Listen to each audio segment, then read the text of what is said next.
faisait 30 ans qu'on n'avait pas eu de nouvelles de lui. Voici Jean-Jacques Schul.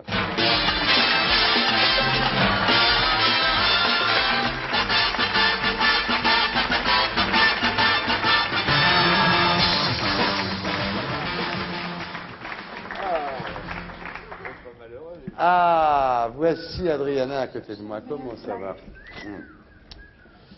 Ça va, Jean-Jacques? Oui, ça va. Vous en avez ras-le-bol, là, non? Ça fait une semaine qu'on vous traîne de plateau de télévision en plateau de télévision. Non, ça m'amuse plutôt. J'ai pas un peu parlé de ça dans ce que j'écrivais, dans Rose Poussière. Puis là encore maintenant, il y a ce monde de photographes. J'aime bien les petites mythologies, les médias, ça me plaît assez, les journaux. Et voilà, je suis dedans. Bien, donc ça va, vous n'êtes pas... Oui, non, je suis bien. Vous êtes pas encore... Non, je m'amuse, c'est comme un peu comme un jardin d'enfant. Ah oui, c'est ça, non, mais il faut en profiter, c'est comme Miss France, hein, le Goncourt. C'est-à-dire que pendant un an... entouré quand même, hein. Ouais. Très bien, oui, ça va. Alors, vous avez obtenu le Goncourt lundi dernier pour un livre intitulé Ingrid Caven, qui est chez Gallimard L'Infini. Voilà, donc... On met un moment, mais on y arrive après. Hein. Vous voulez le refaire? Non, ça va. Ouais.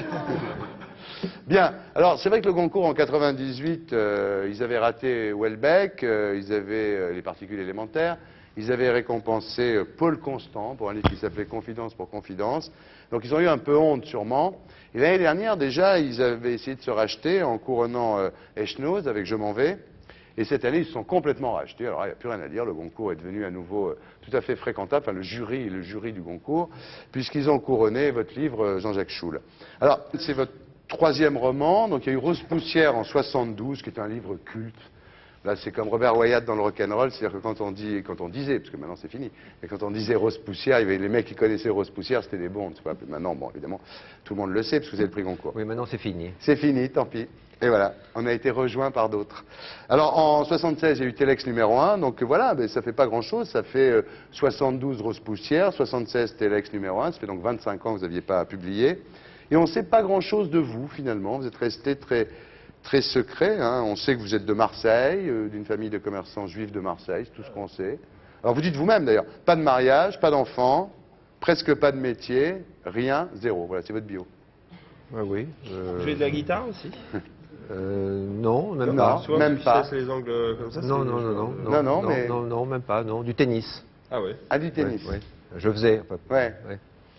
Alors, ça fait 25 ans qu'on ne vous a pas entendu, donc on n'a pas lu quelque chose de vous, évidemment. On vous connaît, on sait que vous êtes là, mais bon. Est-ce que vous avez... Pourquoi ces 25 ans de silence depuis... Je sais pas, je suis pas un écrivain introspectif, j'ai besoin d'être stimulé par des choses extérieures, et puis je les trouvais pas, alors j'ai pas écrit jusqu'à ce que je rencontre cette femme, ce modèle, et j'ai décidé de, comme disait Kafka, mettre certaines choses à l'abri de la mort, et donc raconter des choses qui me paraissaient intéressantes sur elle, sur des gens qui l'ont entourée, Fassbinder, Saint-Laurent et d'autres. Ouais. Alors, vous êtes quelqu'un de toute façon qui prenait du temps, parce que Ingrid Caven, la vraie, parce qu'après on va voir, il y a Ingrid Caven et puis celle du roman, mais Ingrid Caven dit avec Jean-Jacques, de toute façon tout prend du temps, et c'est vrai que vous êtes quelqu'un de... Parce que ce bouquin, vous n'avez rien écrit depuis 76, et ce bouquin, vous avez retardé l'impression, donc un mec qui met 25 ans pour écrire un livre, et vous avez retardé l'impression, vous voulez corriger des choses. Oui, Hein? je suis très indécis. C'est comme Bonnard à qui il fallait arracher les tableaux. Je suis quelqu'un de très indécis. D'ailleurs, le dernier signe que je suis allé in extremis amené à la fabrication qu'on a faxé aux imprimeurs qui se trouvent en Mayenne ou je ne sais où, je me suis précipité, c'était un point d'interrogation qui manquait. Et voilà. Voilà, ça a été le important. dernier point. Oui. Quand on fait 3 livres en 50 ans, c'est important. Oui. Hein, c'est Oui. important. Alors, vous avez mis votre génie dans votre vie, comme dit Oscar Wilde. Le génie, c'est un grand mot. Ouais. Un peu d'amusement et de talent, mais pas de génie, non. Ouais. Alors, le livre est consacré à Ingrid Caven. Elle sort un disque, on va faire la promo d'Ingrid Caven, on va en profiter. Elle sort un disque qui s'appelle Chambre 1050. Chambre 1050, oui, et puis elle fait un concert au Théâtre de l'Odéon, Voilà. le 29 novembre. Il y a la Ingrid Caven du disque, la chanteuse qu'on connaît, et puis il y a celle un peu plus mythologique du livre. Vous dites en parlant de ça d'ailleurs, c'est comme un conte de Grimm, il était une fois Ingrid Caven, quoi. Oui, ça commence dans la neige, petite fille en fourrure qui mélange de féerie et d'horreur, puisqu'elle va chanter devant les officiers allemands là-haut sur la Baltique où son père a une garnison, et sous la photo d'Adolf Hitler. Ça commence comme ça. La Un première mélange, scène je est dis, dans terrible. le livre, Terrible. de la féerie, l'horreur n'est jamais loin. Oui, la première scène, c'est ça. C'est Noël 43. Ingrid Oui. Kaven a 5 ans. Elle chante Stille Oui. Nacht Oui. devant les dignitaires nazis. Oui. Et alors, bon, toute la première partie, vous parlez des années 70, Fassbinder, Warhol, Jean-Pierre Rassam. Vous n'avez pas connu Jean-Pierre Rassam, vous? Jean-Pierre Rassam, c'était un producteur insensé. C'est lui qui a apporté la Gaumont à Nicolas Seydoux. Et c'est un type délirant, Rassam. C'est-à-dire, il avait toujours des trous ici, parce qu'il avait il shootait beaucoup, Oui, c'était un oui, cinglé, quoi. oui, de ravissantes actrices autour de lui. Amand de Carole Bouquet, oui, Oui, absolument. oui, beaucoup d'autres. Beaucoup Et, d'autres. et puis, c'était quelqu'un qui, je dis, avait l'attrait la fascination pour le gouffre. Il était prêt à tout engloutir, son argent et tout, pour dévoiler la vérité, pour s'amuser, pour provoquer. Personnage insensé. Provoque vitesse, c'était plus ou moins, ça semblait être sa devise. Et comme on n'en fait plus, quoi. Ouais. Mais la preuve, c'est que chez Gaumont, il a été évincé par Toscan du Plantier, qui est l'inverse de Jean-Pierre Rassam. Oui, comme aujourd'hui, comme pas ça. un Oui, proche, mais- c'est le cinéma qui a changé aussi. Oui, C'est bah oui, la preuve. Alors, vous parlez de Rassam, donc personnage hors du commun. Vous parlez de Yves Saint-Laurent, qu'on voit En train de découper une robe, oui.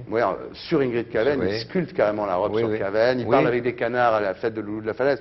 Enfin, je sais pas à qui ça parle, c'est du tout des trucs que nous on a vécu, mais non, il y a les années 70, puis après il y a autre chose, c'est-à-dire que ça c'est la première période, ce que Jean-François Bizot appelait les années blanches, et puis après il y a la deuxième partie, c'est une dispute entre Kaven et Charles, le narrateur, qui n'est pas vous, mais qui est un peu vous. Oui, ça valse pas mal, ça valse pas mal dans l'appartement, tout se casse, et c'est une scène un peu burlesque, où il est question à la fois de sexe, de religion, et de femmes, et de tout, et de minorité, tout ça sur un mode que j'ai essayé de rendre burlesque, faire comme Baudelaire disait, traiter les sujets tragiques avec frivolité et l'inverse. Ouais. Et ça se termine d'ailleurs par une scène un peu où on apprend la mort, le narrateur Fassbinder. rentre et il apprend la mort de Fassbinder. Oui, Voilà. ça se termine comme ça. Et la troisième partie, on trouve, Charles trouve près du lit de Fassbinder le Oui. synopsis d'un film qui est un peu le synopsis du bouquin, donc la boucle se boucle.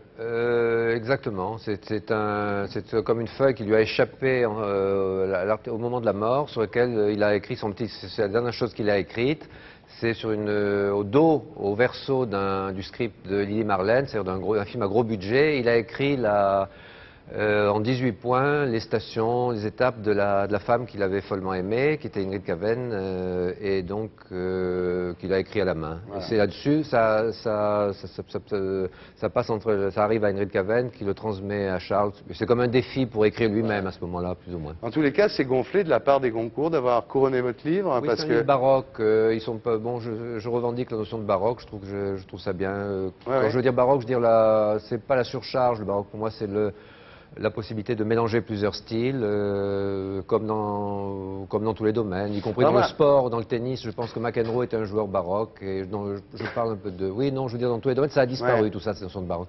Ce que je voudrais savoir finalement, c'est que bon, vous écrivez Rose Poussière début des années 70, succès d'estime, vous avez vendu 3000, hein. 2800. Oui, 2800. Puis bon, les gens savaient, mais enfin, c'était pas le gros succès. Téléx numéro 1, c'était encore moins vendu.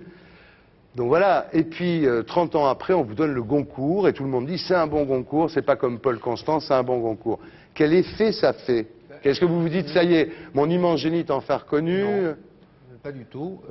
C'est un coup d'éclairage et un ampli porté sur un état d'esprit, pas tellement sur moi, mais sur un état d'esprit que j'ai essayé de faire passer dans ce livre qui a un peu disparu, cet esprit baroque dont je parlais, Puis une petite musique aussi. cette flamboyance qu'il y a et dans la littérature, dans le sport, dans tout ce que vous voudrez, qui a un peu disparu au profit du réalisme. C'est un gros coup d'ampli là-dessus, mais je continue à revendiquer, à trouver très bien les trucs underground, les trucs pour 2800. Je pense qu'ils Ouais. peuvent faire un effet aussi dans l'ombre. Il n'y a pas de hiérarchie. Ouais. Un livre à 2500 et un livre à 250 000, c'est pas Ce qui va forcément. vous Je sais arriver. pas lequel est le mieux. Je veux dire, je suis très content Ouais. à part ça de ce Ouais. grand ampli que j'ai. Ouais. Merci Jean-Jacques. Alors maintenant, mesdames, messieurs, nous arrivons au climax de cette émission.